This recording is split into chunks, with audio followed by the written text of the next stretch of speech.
mag-ano na kayo. Check your lifestyle and your diet. Okay? Next, please. So, ito na, yung oral glucose tolerance test. 10 hours. Kukuhanan ka ng dugo. Tapos, bibigyan ka ng sugar solution. Kung minsan, may flavor. Usually, orange juice yan eh. Parang orange. Kasi orange yun. Orange din. Pero synthetic yun. That contains, para sa ating mga Pilipino, medium built, 75 milligrams per deciliter of sugar. O, inumin mo yon. So, after 2 hours, kukuhanin yung dugo mo. And kung minsan, pero hindi, it's not a must, kukuhanin din yung ihi mo para mai-compare, mas maganda, mai-compare yung blood sugar level mo at saka yung sugar mo, urine sugar mo. Kasi, pwedeng i-compare ng doktor yung mga resulta mo. Kung mataas yung sugar mo sa blood, mataas yung sugar mo sa sa ihi, saan nanggaling? Oh, di diabetic ka. Most probably. Lalo na kung positive ka sa micral, positive ka sa albumin, diabetic ka talaga. Yun. Yun ang mga senaryo na tinitignan ng mga doktor. Okay.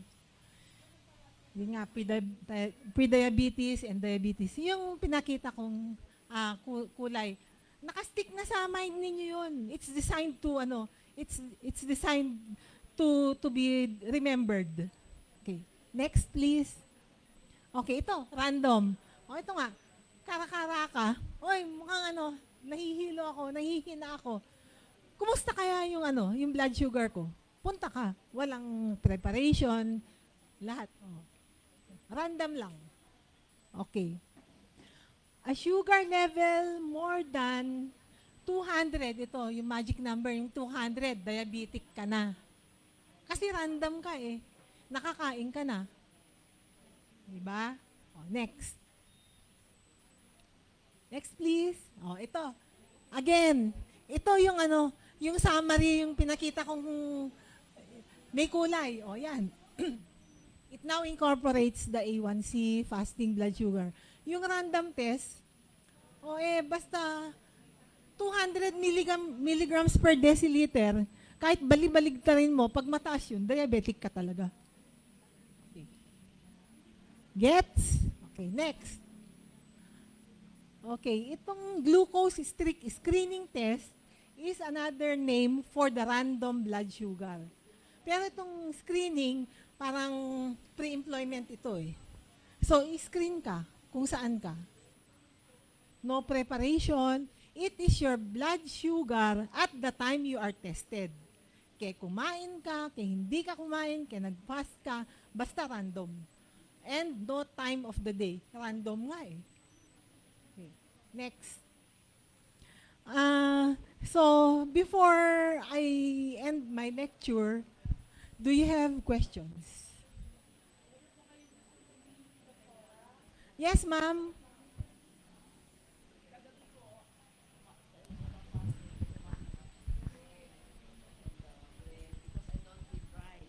Okay. I don't eat rice, so gabi What po. time? What time? I went home at 8:30 kasi I have work up to 8 eh. Okay. So 8:30.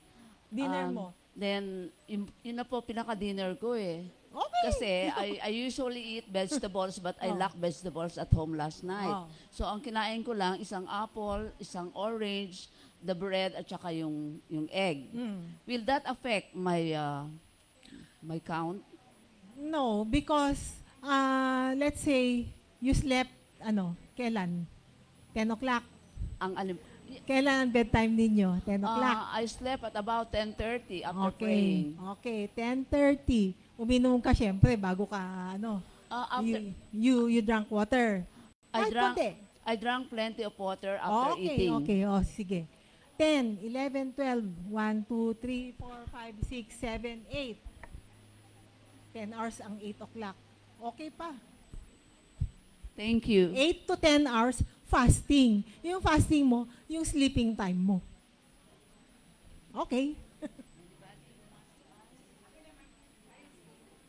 Yes, Miss. Good morning po. Question lang po ako kasi bali ang tulog ko po kasi morning. Okay. Kasi yung work ko panggabi. So, ang na-diagnose din po ako na diabetic na. Ang ginagawa ko po kasi paggabi, pag nagwo-work ako, nakakakain ako ng madami. Oo. Oo. So, So, oh. napansin ko kasi ilang araw na, nag-ano ako ng fruits na lang. Oo. Ngayon, ilang po bang pwede lang kainin? Halimbawa, yung yung rambutan or yung lansones. Kasi parang na-ano ko siya na parang kinakain ko siya habang nag-work ako. Ang standing rule ngayon, tignan mo yung sugar content ng fruits. Ang matataas na sugar content, mangoes. Yung mga sobrang tamis. Pero yung rambutan, hindi masyado. Pero basta fruits na may kulay, safe yun. Yun ang yun ang consensus ng mga Asian doctors. Basta prutas na may kulay. Yun, except mango. Kasi baka ako na natitrigger ko din yung pagtaas sobra ng sugar ko. Actually, pag yung may mga circadian rhythms yan. Pag kumakain ka sa gabi, chances are na-store yung glucose mo somewhere else. Kasi hindi normal yun eh. Ang normal sa gabi, nakatulog ka. Yun, yung circadian rhythm. Contributory yan sa increase in blood sugar. Pero, kung nako-compensate mo naman sa diet, okay lang. Okay po.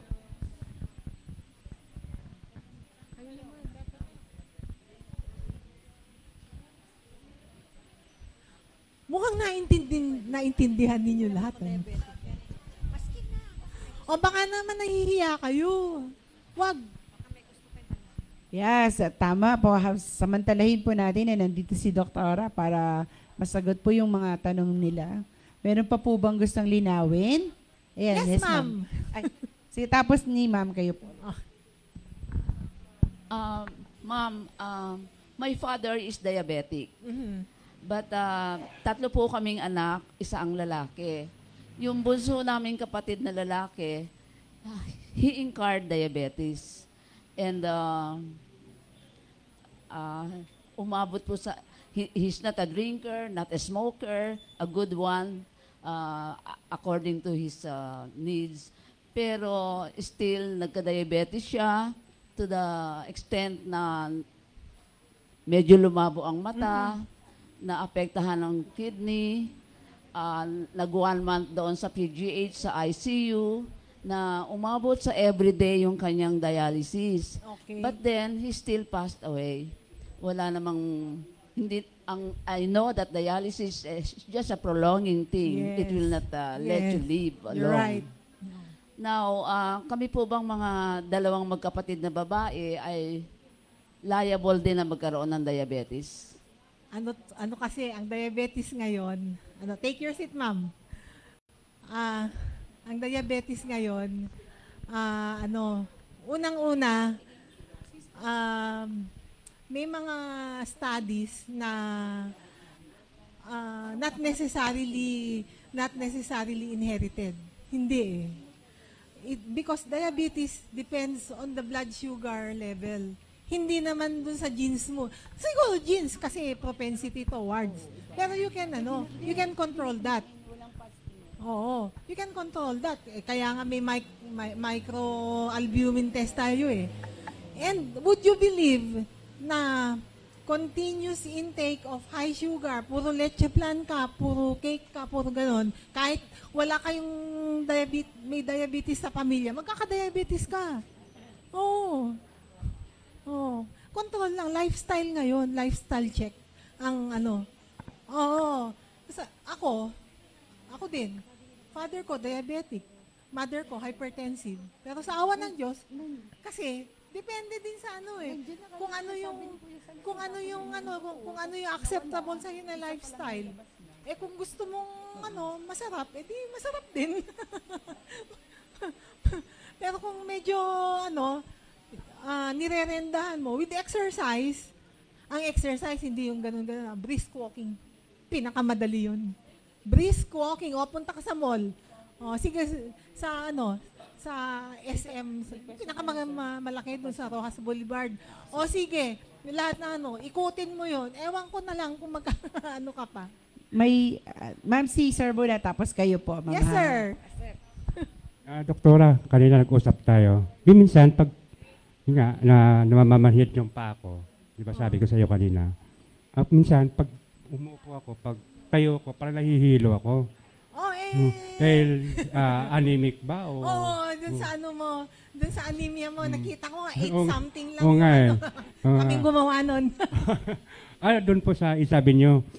Kaya pinapunta ako ni Dr. Sadaya. So, hindi na ako pupunta. Yan, nandiyan na ka pala. Dito ako. Yeah, thank you po, Doktora. Thank you. Yes, ma'am. Doktora, may tanong lang po ako. Meron po bang yung halimbawa pagka-diabetic ka, meron ka bang nararamdaman na kahit may pumipitik-pitik or parang simptomas na kailangan ma-watch or wala talaga? Kailangan mo talagang magpa-test ng random sugar? Halimbawa, inaantok ka, medyo ganun-ganon, yun na. Parang yung iba kasi, antukin ka. Siguro, diabetic ka yan. Ganun. Okay, ganito yan. Marami akong kaibigan na nung mga 45 years old kami, malusog. No? Todo kain din. Pero pagkatapos kumain, antukin. Yung sinasabi mo. Ang unang-unang sinasabi ng hepe namin noon, huy, ikaw, Ray, magpa-FBS ka nga. Diabetic nga. Halimbawa, may may mga tusok-tusok, mga One of the signs and symptoms ng diabetes mellitus, neuropathy. O yung tusok-tusok yun. Pates ka din. O halimbawa, nag-ano ka,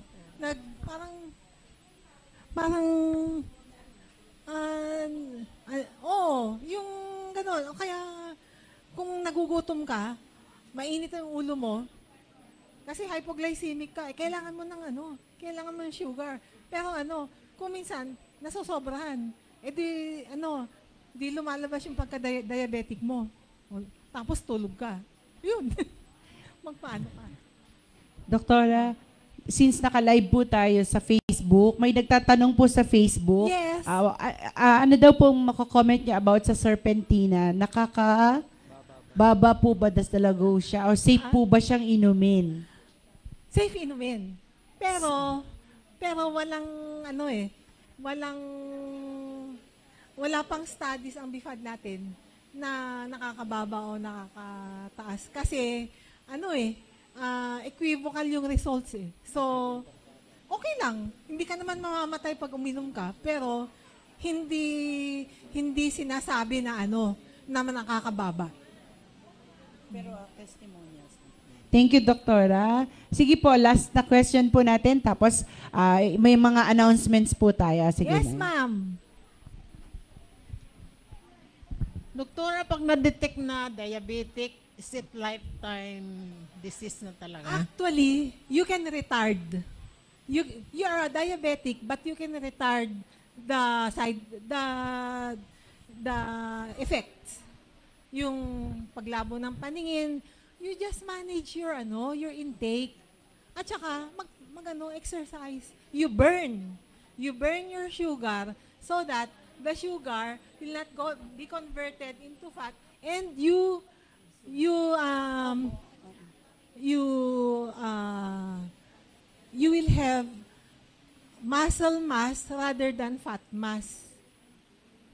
Yung pag nag-exercise, hindi naman yung magbubuhat ka ng sabi ko, brisk walking. Sa ating mga senior, maglakad ka, bakit? Wala ka naman ng trabaho eh. Retired ka naman na, di yun ang trabaho mo. Maglakad. Last po. Yes, ma'am. Last questions na po. Yes, sir. Last na lang. Ngayon minsan di ako kumakain. Ito bang itlog, tsaka saging, watermelon, hindi ba